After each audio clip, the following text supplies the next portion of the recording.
Hello everyone, welcome to the channel and this is Surbi here. So today's topic which I've decided to discuss with y'all is happiness. A very simple topic but a very complicated to experience in real life, right? So basically what is happiness for you? Okay, I'll make things simple. According to Aristotle, there is something called as eudaimonia, that is human flourishing associated with the virtue of life. That is, living a life of meaningful developmental goals and achieving those is a key to good life. Okay, there are some theories of happiness. When do you feel happy? Whenever you achieve something, whenever you're satisfied after achieving something, when you get things what you want in life, or whenever you're doing your favorite job, favorite activity, or the favorite passions that you carry out in your daily lives. That also brings satisfaction and happiness, right? So happiness comes from very small, minute things and which give immense amount of pleasure and satisfaction. So basically there are few theories of happiness in psychology. One is the need or goal satisfaction theory. So as I said earlier, that satisfaction of your goals or attainment of your needs gives you a lot of happiness.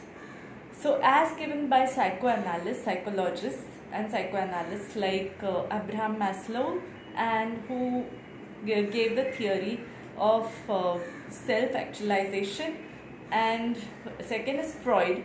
One is Freud, who gave psychoanalysis. So basically these psychoanalysts have given the concept of happiness like the reduction of pressure, the reduction of tension, and the achievement or achievement of happiness is something which is related to each other. Reduction of pressure and achievement of certain goals and satisfaction of certain needs definitely gives you happiness, right? So if you want something, some book or something, you like a particular book, for example Stoic, related to Stoic, and you get that book immediately in your hands, you feel happy, right? There's a simple theory of happiness because you're willing to have that book and to read that book, right? So the second theory which we come to is the process and activity camp theory, which tells us that getting involved or engagement in certain particular activities or processes gives you happiness. Definitely, if you like something, some activity, if you like craft or you like art and you like painting or something, and you get involved in that activity, you do painting, you do craft, you make different kinds of artworks which you love doing, and that's a passion in your activity.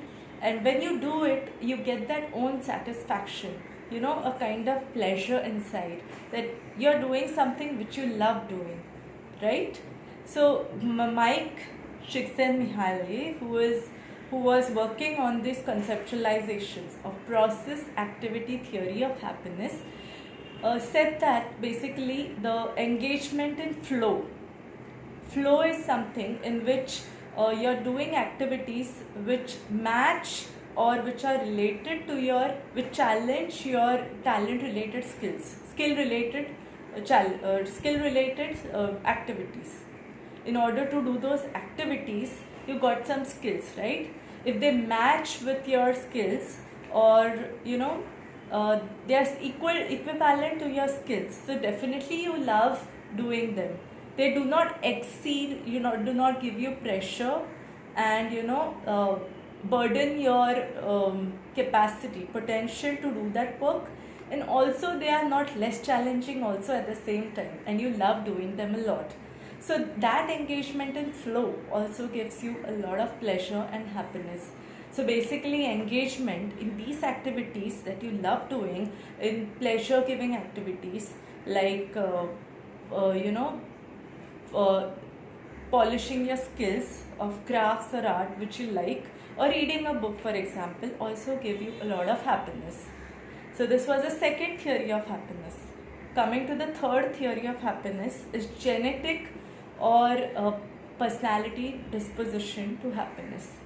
So according to theorists, the happiness is something which is implicated to be constant for a long period of time. But according to the researchers like Costa Macrae have suggested that happiness is something which changes over a 6-year period, giving credence to the theories of personality. So it changes according to the personality of a person, but through a long period of time, that is 6-year period of time. It is constant, it is changing. Happiness changes in the process activity camp, but however in this genetic predisposition, personality predisposition, it changes, so it remains constant and changes over a 6-year period. It takes a lot of time. And also happiness depends upon your temperament, your adaptation, your capacity to cope with external situations and environments. So it is not independent of the situations and the triggers in the environment, how much capacity you have in yourself to cope with these situations. It also determines your capacity to be happy and to feel that pleasure from inside. And lastly, also one of the main